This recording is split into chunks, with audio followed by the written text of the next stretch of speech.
Magandang umaga po sa ating lahat. Andito naman po si Professor Tonton Contreras sa isa na naman edisyon ng Usapang Politika dito sa Facebook Live at sa YouTube. Pag-usapan po natin ngayon ang mga kampo at kampihan sa politika sapagkat umiinit na naman ang bangayan at labanan ng mga kampo.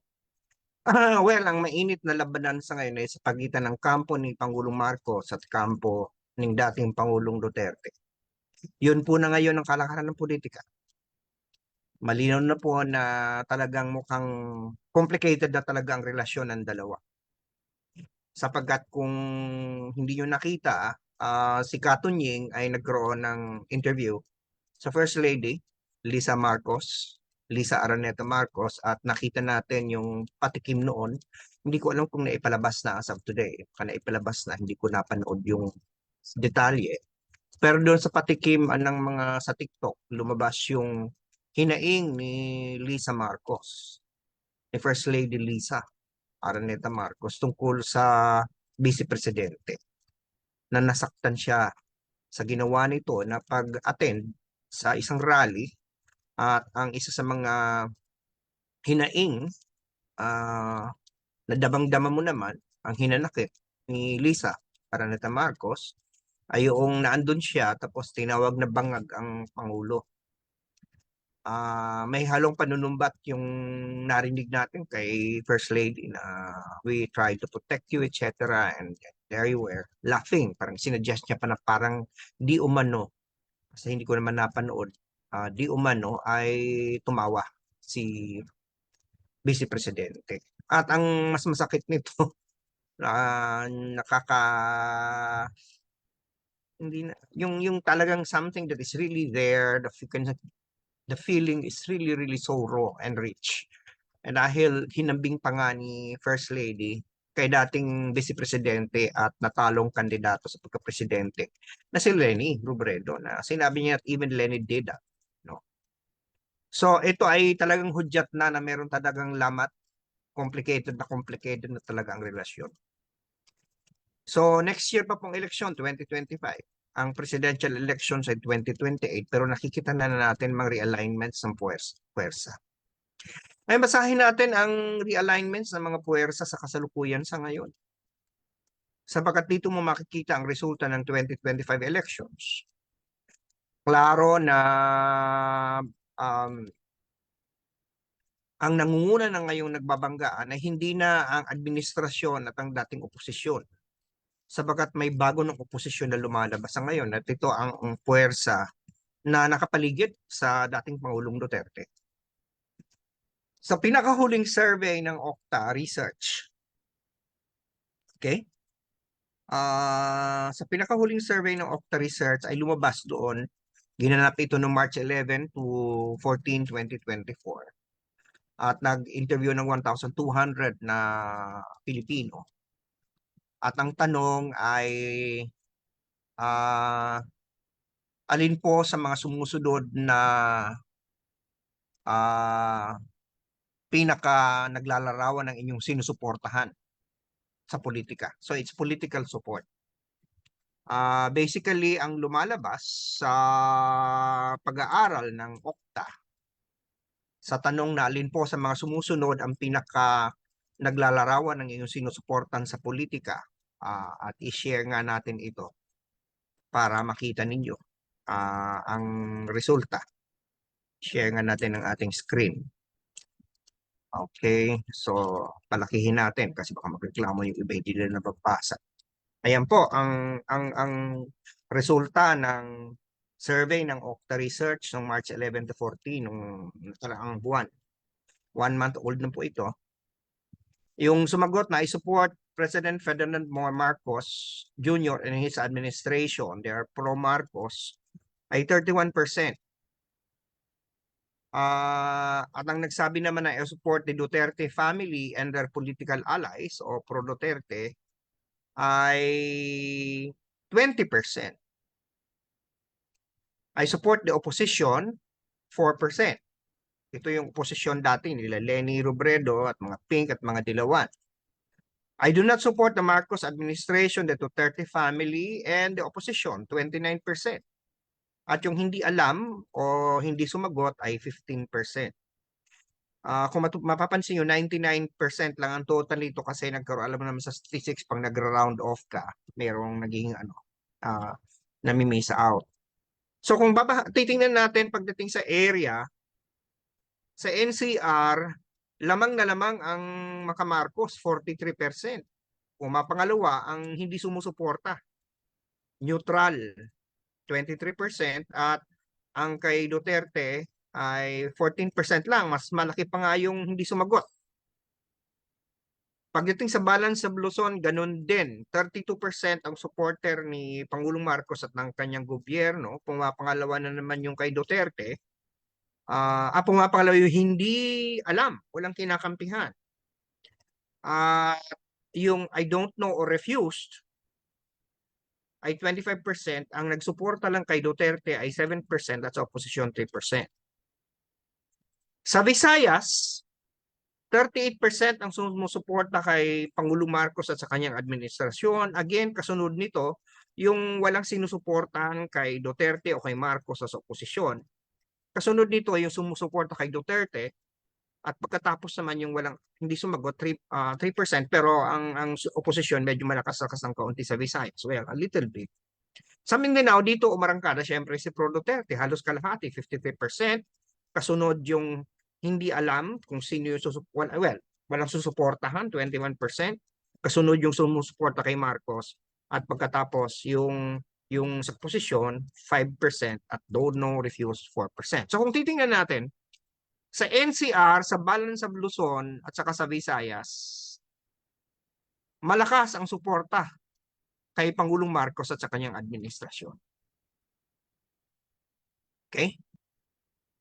At sa lahat ng ito, pumangalawa ang mga hindi sumusuporta kay Pangulong Marcos, kay Duterte at sa oposisyon. In short, neutral, non-committal. Okay? So makikita natin dito na sa Mindanao lamang talagang umarangkada ang suporta kay kay dating Pangulong Duterte. Okay?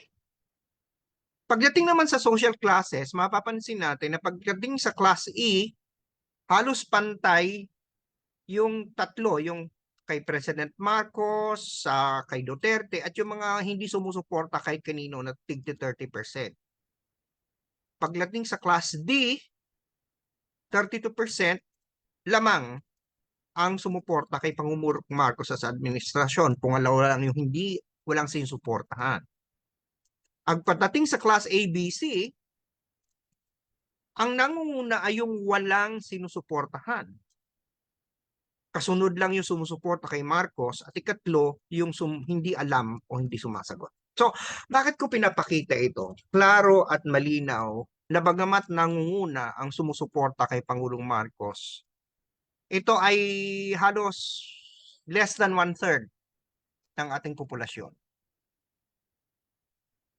Around the same doesn't support the president but also does not support Duterte or the opposition. And because of those who did not answer o yung mga hindi sumagot at yung mga hindi alam ang sagot nila kung sino sasagot, ay wala pa, walang kumital, lumalabas na sa buong Pilipinas, ang pinakamalaki talaga yung walang linya, hindi nakalinya. So hindi natin pwedeng sabihin sa ngayon na majority ng mga Pilipino ay pabor kay Marcos o pabor kay Duterte o sa oposisyon. Ang majority ng mga Pilipino hindi alam or kaya ay walang kinakampihan. Maging si Pangulong Marcos man o sa Duterte man o kaya doon sa oposisyon. Yan ang unang takeaway. Pangalawang takeaway, talagang klarong sa Mindanao lang malakas ang mga Duterte. Pangatlo, masasabi natin na malakas ang consistent ang suporta sa Marcos pagdating sa social class. ABC man siya, D or E. Pero ang kay Duterte, malakas lang siya sa class E. Sabagat pagdating sa A, B, C, and D, mas malakas si Marcos at mas naunahan pa nga yung walang sinusuportahan pagdating sa class A, B, C. Okay? So, makikita natin dito na pagdating sa political reality, itong Okta Research naman, pagkakatiwalaan natin to, kilala natin ang mga nagpapatakbo nito, mga social scientists, nagsasurvey sila, dapat nagbabasa na ang mga politiko sa ganitong klase ng sitwasyon. Alam mo kasi, ang napapansin natin sa ngayon sa politika, pansin na pansin natin na maraming mga tao ang lost in their idolatry of political personalities. Andiyan ang mga diehard Duterte supporters na kahit anong gawin ni Pangulong Duterte ay susuportahan pa din. Walang masamang gagawin ito. Lahat ng gagawin nito ay tama. Kahit mali na, tama. At yung mga kalaban niya, walang tamang gagawin. Ganon din naman ang mga loyalista ni Marcos. Pareho lang naman, baligtarin mo lang. Walang pwedeng gawing masama si Pangulong Marcos o ang mga Marcoses. Maliban lang kay Aimee. Hindi ba dahil kinampihan ng mga Duterte? Di ba? Kasi sa kanila nagmamatter yung loyalty. At walang makitang mabuti sa mga kaaway naman ni Pangulong Marcos. Di ba? Ang oposisyon sa ngayon, yung pink at saka yung mga dilaw, they are really reduced to as an insignificant minority at 4%. Nakalulungkot, single digit na lang ang support nila, 4%. So, the new opposition is actually the Dutertes. And yet, if you're going to look at the numbers, the force to contend with are those who are not committed to anyone. Huwag nating bulagin ang mga sarili natin na ang may dominanting puwersa sa Pilipinas na ang mga Marcoses ang dominante sa ngayon. 31% lang po yan ayon sa survey. Ang laki ng suporta doon sa mga walang suporta. This is the reality that we are facing right now. Nagbabangayan ng nagbabangayan. Okay? Ang mga DDS at ang mga loyalists, bagamat may upper hand ang Marcos supporters, sabagat marami sila. 31%, 20% ang Duterte. Pero 44% to 45% ang undecided. Undecided dahil wala pa silang sinusuportahan or hindi nila alam kung sinong susuportahan nila, but they are still a major political force. This group can still decide the elections next year. This group can either decide to go with the Marcoses and support the administration, can support the political opposition that is emerging, which is the Duterte group, or the traditional opposition, and still make them win. That is if it is united. Unfortunately, we know naman na ang mga Pilipino,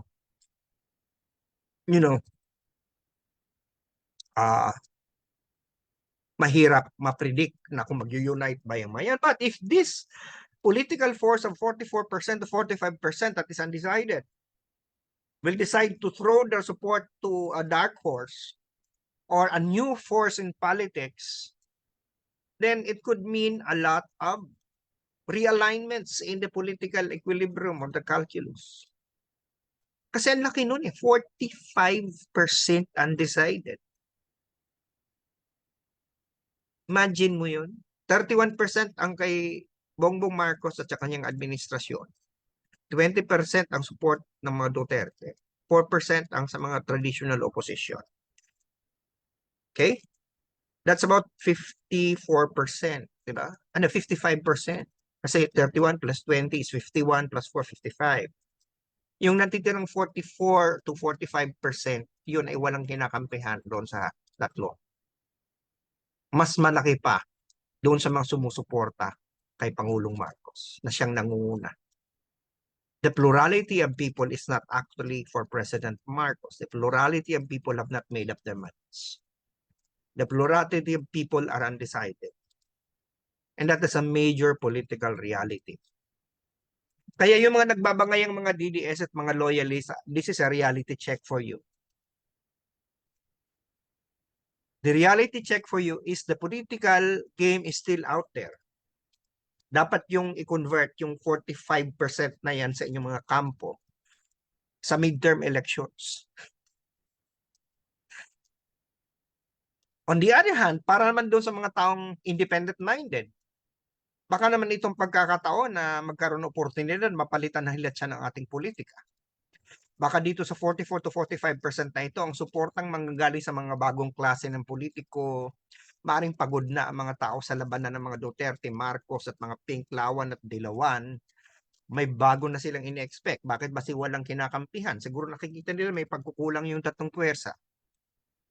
So kapag itong 45% na to, matap ng isang new political force that is not for Marcos, not for Duterte, not for the traditional opposition, that could create probably a political earthquake. I'm not saying that it will happen, but what I'm saying, it's possible. It's possible that it may happen. Okay? Okay? It's possible that it can happen. Okay? Oh, diba? It's very possible that at the end of the day, we might be seeing a realignment. Kasi natatawa ako dito sa awayan ng mga DDS at loyalists, you know. Kayo, marami namang nanonood sa akin, loyalista. Ang iba, diehard Duterte supporter. Makanti ko lang si Pangulong Marcos. Galit na. Diba? Nakikita ko sa mga comment ninyo eh. Nung huli yung tungkol nga doon sa comment ko tungkol sa nung sinabi ko na mag-apologize siya. Bakit ko daw pipwersahin? Hindi ko naman pinipwersa. Wala namang pwersa. Hindi sinalabas ko lang yung aking opinion. Wala ba akong karapatang magsabi ng aking opinion? Eh, mapipwersa ko ba ang isang tao kung ayaw mag-apologize? Pero, pwede nyo ba akong pigilan na sabihin kung gusto ko? Di ba?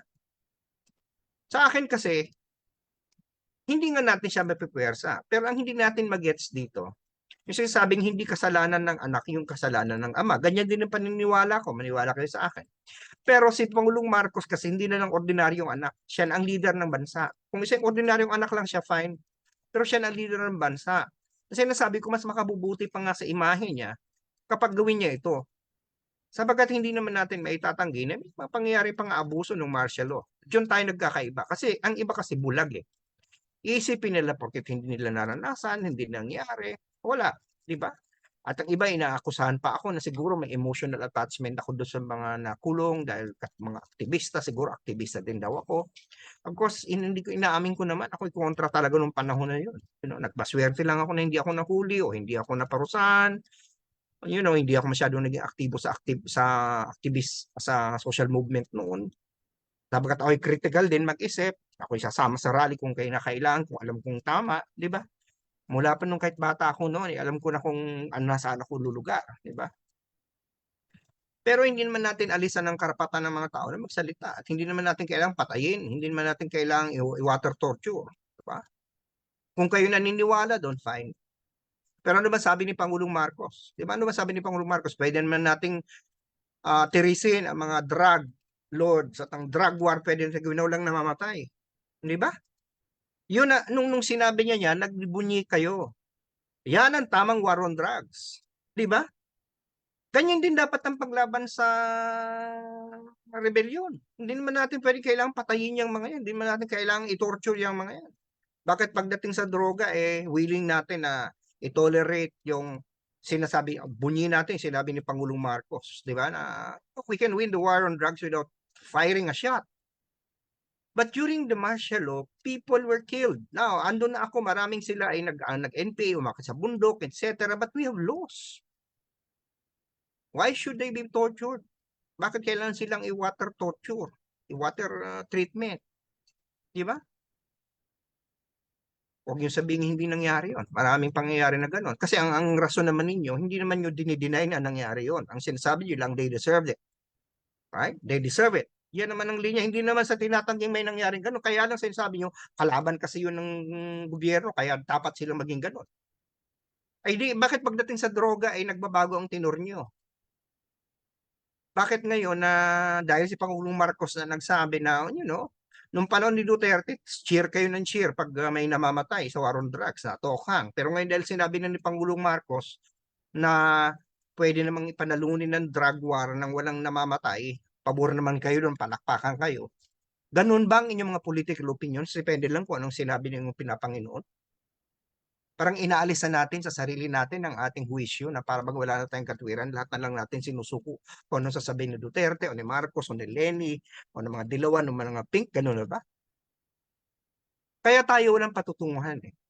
Pero ako'y natutuwa sapagkat ang nag-iisip lang naman ng ganito is 31% for the Marcoses, 20% for the Dutertes, and 4% for the Pinks and the Yellows. 45% of the Filipinos are undecided. And this is a political force to reckon with. Correctly harnessed, they can just transform Philippine politics. Kasi sa totoo lang, nakakainis na rin eh. Ako personally, nainis na ako na parang kaya tayo hindi makamove on at hindi tayo makamove kasi lagi nating inaanito ang ating mga leader. Di ba sinasabi ko nga, these people are our servants. We pay them our salaries. Kayo mga na OFW, kayo ay nasa abroad. Nagsisikap kayo para tulungan ng bansa sa mga pinapadala niyong remittances. Nagsisikap tayo. Ngayon, tayo ang sovereign. Tayo ang pinakamakapangyarihan sapagkat sa mga kamay natin nabubuo ang pamahalaan sa pamamagitan ng pagboto. Huwag nating isuko sa mga politiko ang ating katwiran. Huwag nating isuko sa kanila ang ating karapatang mag-isip. Na parang kung anong sinabi nito, kung anong sinabi ni Duterte, yung mga Duterte supporters, Diyos ko, halos sambahin. Kung anong sinabi ni Marcos, susundin naman ng mga loyalista. Na para bagang sa pananaw ng isang namamanginoon at nag-aanito, walang pwedeng sabing mali ang kanilang Panginoon. At wala namang pwedeng sabing tama ang mga kritiko nito. Hindi tama yung ganun sa politika. Ang demokrasya ay maayos kapag ginagamit ang katwiran. Kaya ako natutuwa dito sa resulta ng survey kasi may pag-asa pa ang Pilipinas. Plurality are still independent. We hope that these independent people will use reason to determine the direction of this country in the future. Because for all intents and purposes, it is not the Marcos loyalist who is dominant. 31% lang yun out of the 100%. Not the Duterte supporters because they're only 20%. Of course, not the political opposition. Traditionally, 4% na nga lang sila eh. Di na nga pumipiyok eh. Ewan ko ba sa iba kung bakit hanggang ngayon hindi makalimutan makabuon kay Lenny, 4% na nga lang ang supporters sa kanya. Hindi nga siya makalanding-landing sa top 12. Hindi ba? Kasi andun pa rin yung puot, andun pa rin yung hinanakit, andun pa rin yung galit. Matako tayo sa 45% na ito. Because this 45% can be a sleeping giant. They can remake Philippine politics if properly harnessed. Because these people either now are saying wala akong kinakampihan dyan o nag-iisip pa siya kung sino kakampihan. Yun lang. Kasi meron kang mas malaking porsyento na walang talagang kakampihan doon sa tatlo at yung isa naman hindi pa nakakapag-decide. Yung mga yan, undecided yung mga yan. Undecided or have decided not to support any of these three. That is more than 31%, more than 20%, more than 4%. That is the 45% of this country. Ngayon, sinasabi ng iba, si Pangulong Marcos naman nanalo ng more than 50% of the votes. Of course, that was before. Kasi tinulungan din siya ng mga Duterte. Yung sobra doon, yung kanyang 31 million ni Pangulong Marcos, yun ay galing sa, hindi lamang sa mga loyalista, galing din yun sa DDS. Alam naman natin na DDS kayo, pumalas na. Di ba? Kaya nga sila yung 20%. Tama nga naman na majority ng Pilipino pabor kay Pangulong Marcos nung huling eleksyon eh. Kasi 31 plus 20 is 51%. But now, that's no longer true. There is now a complicated relationship. Mukhang nagsasaulian na ng kandila. So I think this is an opportunity for us to really use our brains and our minds. The 45% particularly those people who are now uncommitted and undecided, to really make sure that if we end up supporting one of these three or supporting another political force, then at least we will be open-minded. We will not be idolatrous. Nag-iisip. Hindi yung kung ano yung loyalty, doon na. Na para bagang lahat na lang ng gagawin ng taong yun nahahanapan ng katwiran. Ako nga pinupuri ko si Pangulong Marcos pag kailangan. Pero nalilimutan niya mga pagpupuri na yan. Kapag the moment na i-criticize ko siya, doon, tatawagin na ako ng kung ano-ano. Para bagang kasalanang mortal ang i-criticize. Ang hindi naman perpektong tao. Samantalang nagbabayad tayo ng buwis para bayaran ng mga sweldo ng mga yan. Tayo nagpapasahod sa mga yan. Tayo dapat ang mga boss ng mga yan. Hindi ba? Para bagang hindi ko maintindihan maraming tao ang iniiyakan, halos iluha lahat, ibigay lahat ang buhay at kinabukasan nila sa isang politiko na in the end, hindi nila kilala. Kapag sila magkasakit, ewan ko kung dadalawin sila sa kanilang mga ospital o kaya kung sila ay mamatay, kung pupunta man lang sa kanilang mga burol. Kinakalimutan ng mga kapatid at kaibigan na matagal nang nakasama at inutangan. Di ba? Mas inuuna yung galit o kaya pagmamahal ng bulag sa mga politiko. Di ba maraming ganun? Marami nang kumalimot sa kanilang mga samahan dahil lamang sa politik. Di ba? Magkakadugo, hindi nag-uusap dahil lang o hindi nagkakasundo dahil sa politik. May mga hindi ginigreet ng birthday pagdating sa birthday ng mga yon, kahit sa social media, hindi na nila like ang mga posts, hindi ba? Hindi na binabati pag birthday, hindi na dinadalaw dahil lamang sa politika, hindi ba? At the end of the day, these are the people that are going to be with you. Inaaway mo ang kapitbahay mo, pero pag nasunugan ka, yan ang tutulong sa'yo. Dahil magkaiba lang kayo ng binoto ng eleksyon. Hindi ba? Parang, I couldn't understand why we are like this. People seem to be lost in their idolatry. And that's not only true for galit na galit ang mga tao sa kabilang kampo, mga bulag yung may, sila din naman ganun. Diba? Ako, ilang beses na akong yun, nababasa ko sa mga comments ninyo. And kung, minsan na napaka-personal na kaya dinidelete ko eh. Kasi parang okay na mag-disagree pero huwag mo kong tawaging kalbo. Diba? Wala sa pagiging, ngayon at saka hindi na totoo yan, may buhok na ako. Diba? Iba naman, tumahimik ka dyan, Contreras. Parang ganun pa, parang, teka muna, pinapatahimik mo ako, may nanonood ka sa akin. Hindi ba, kung talagang ayaw mo makinig, lumayas ka sa ano ko, di ba? Ganun na lang. Huwag ka na pupunta dito sa espasyo ko. Kasi dito, pag babanat ako, babanatan ko. Wala akong pakialam. Di ba? Parang ganun lang. Eh, huwag mo nang stress ang sarili mo. Ngayon, kung ikaw ay binayarang troll, pasensya na po, tatanggalin kita. Halata mo naman yung mga troll lang, hindi iba yung handle, yung mga biglaan lang, mga guest, ganun-ganun yan. Binayaran lang siguro yun, nagtrabaho lang para magkumita, di ba? Pasensya na, trabaho lang ito. Ako hindi ko to pinagkakitaan. Kung may pinagkakitaan niya yung ako siraan, you know, that speaks a lot about differences of our principles, di ba? Kayo hindi ko kayo pinagkakitaan. Pero kung ako pinagkakitaan nyo, para lamang tirahin, tingnan natin ngayon kung sino ang mas pagharap natin sa ating Panginoon, sino sa ating dalawa ang mas maraming kailang ipaliwanag, di ba? So yun lang. Ang panawagan ko dito, may panahon pa para magbago tayo sa ating political na pag-iisip. We should not be lost in our idolatry. Because if we do, we are going to end up like what we are right now or what we used to be. Kahit sinong presidente ihalal natin, hindi tayo magbabago. Maraming ginagawang maganda si Pangulong Marcos ngayon. Suportahan natin yun. Nasa top 100 siya. Well, nasa 100 most influential people siya. At ako'y natutuwa doon. Pero mayroon din siya mga kailangang punahin. Punahin natin pag kinakailangan. Hindi yung kahit mali na ipagtatanggol pa. Huwag nating spoil. Kasi kung gusto nating tulungan ng bayan, dapat maging prangka tayo. sa mga binabayaran natin para magsilbi sa atin. Naninilbihan po yung mga yan sa atin. Hindi tayo ang dapat magsamba sa kanila.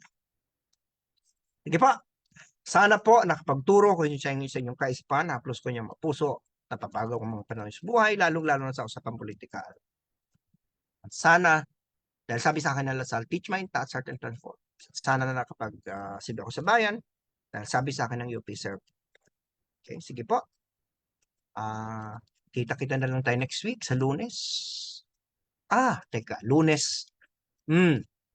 Lunes po baka po tayo ma-delay. Malate po tayo ng baka sa hapon na po ako makapag usapang politika dahil po ako ay magre-rehistro ng aking sasakyan. Maaga kailangan to kasi alam niyo naman pumipila ka para inspeksyonin ng magkaroon ng yung usok dyan, yung tambutso, di ba? Ayoko mainitan masyado. Mainit na pagtanghali. Kaya kailang umaga. Maaga pa lang ipipila na ako. Okay? Hindi ko lang sasabihin sa inyo yung kung saan ako pumipila. Kasi baka mamaya, bigla lang may manapok sa akin doon. Diba? Sige. Okay. Kita-kita lang tayo sa Lunes. Makakapon na po tayo mag-usap. Pero promise, may usapang politika tayo. Sa Monday. Ito po si Professor Ton Contreras. Lagi nagsasabing, UP naming mahal. Animo Lasal. Magandang umaga po sa ating lahat. Enjoy your weekend. Be safe.